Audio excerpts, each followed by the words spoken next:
नमस्कार, माझी पाककलामध्ये मी मानसी तुम्हा सर्वांचं खूप खूप स्वागत करते. तर आज आपण बनवते लाल भोपळ्याचे घारगे.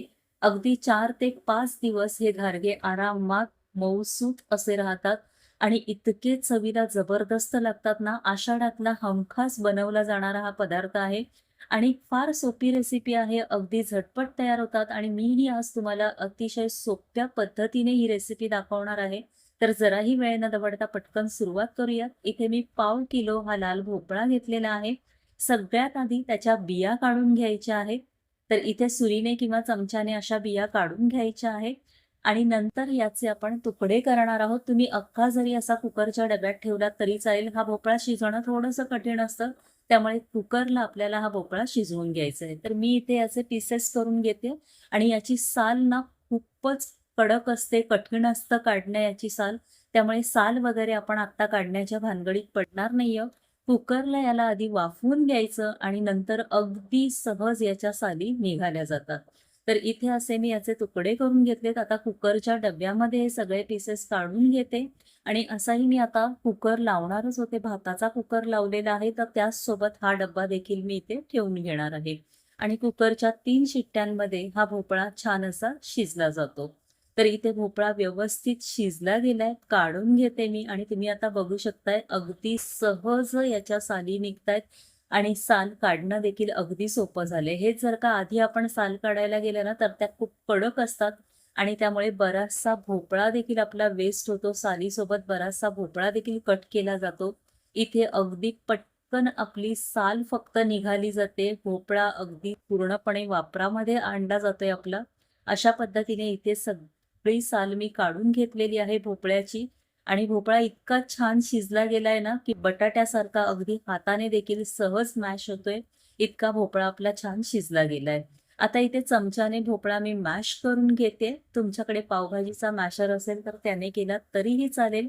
आता हा भोपळा सगळा मी एका वाटीने मोजून घेतला तर 1 वाटी इतका भरला गेलाय. त्याच वाटीने पाऊण वाटी इतका गूळ मी इथे घेतलेला आहे.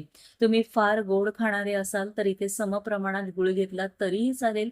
पण माझ्या अंदाजाने हा गूळ मला परफेक्ट वाटतोय. 1 वाटीला पाऊण वाटी इतका मी गूळ घेतलेला आहे. आता हे मिश्रण व्यवस्थित मिक्स करून घेते. यावर 5 मिनिटांसाठी झाकण फक्त ठेवते. भोपळा आपला गरमच होता त्यामुळे गूळ इथे छान मेल्ट झालेला आहे, वितळला गेलाय गूळ. सगळं मिश्रण व्यवस्थित एकजीव करून घेतलेलं आहे. 5 मिनिटं झाकण ठेवून आता यामध्ये 1 चमचा वेलची जायफळ पूड घातले, अर्धा चमचा सुंठ पावडर आणि अर्धा चमचा मीठ इथे घेतलेलं आहे. तुमच्याकडे फक्त वेलची पूड असेल तर थोडंसं जायफळ नक्की किसून घाला.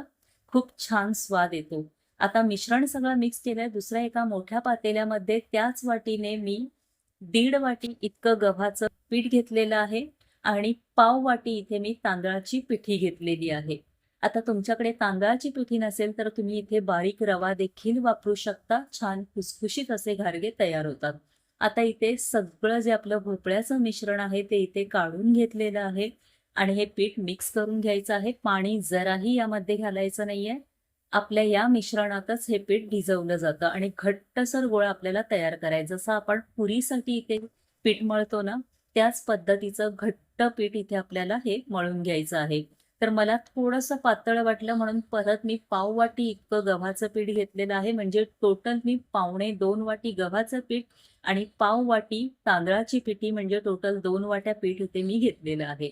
आता वरनं थोडंसं तेल लावून घेते 1 चमचा आणि पुन्हा मळून घेते. तुम्हाला देखील पीठ तुमचं थोडं पातळ वाटत असेल तर तुम्ही गव्हाचं पीठ इथे ॲड करू शकता आणि घट्टसर गोळा इथे आपल्याला मळून घ्यायचा आहे.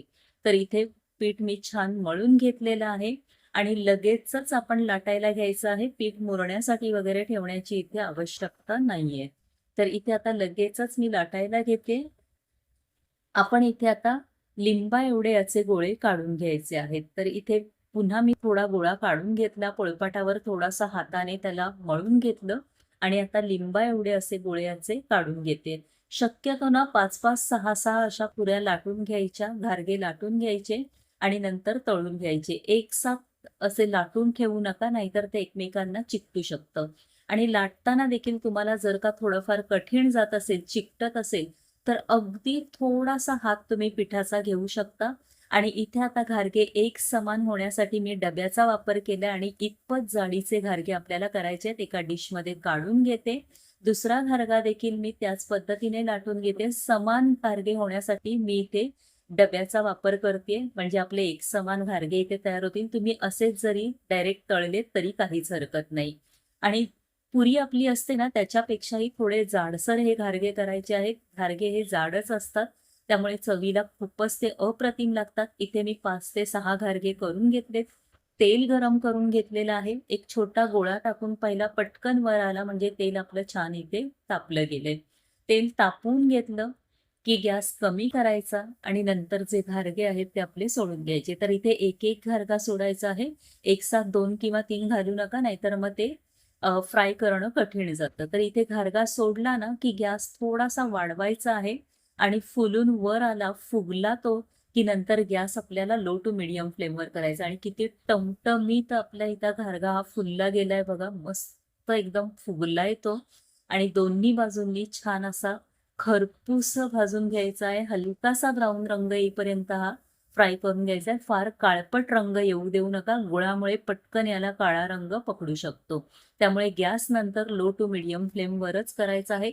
घारगा सोडला की गॅस फुल करायचा आणि जसजसा तो फुलायला लागतो, फुगू लागतो, लगेचच गॅस लो टू मीडियम फ्लेमवर करायचा आहे आणि घारगा आपण हा फ्राय करून घ्यायचा आहे. ह्या छोट्या-छोट्या टिप जर का लक्षात ठेवल्यात ना, तर तुमचे घारगे देखील अप्रतिमच तयार होतील आणि चवीला तर इतके भन्नाट लागतात ना, की खातच बसावं असं वाटतं.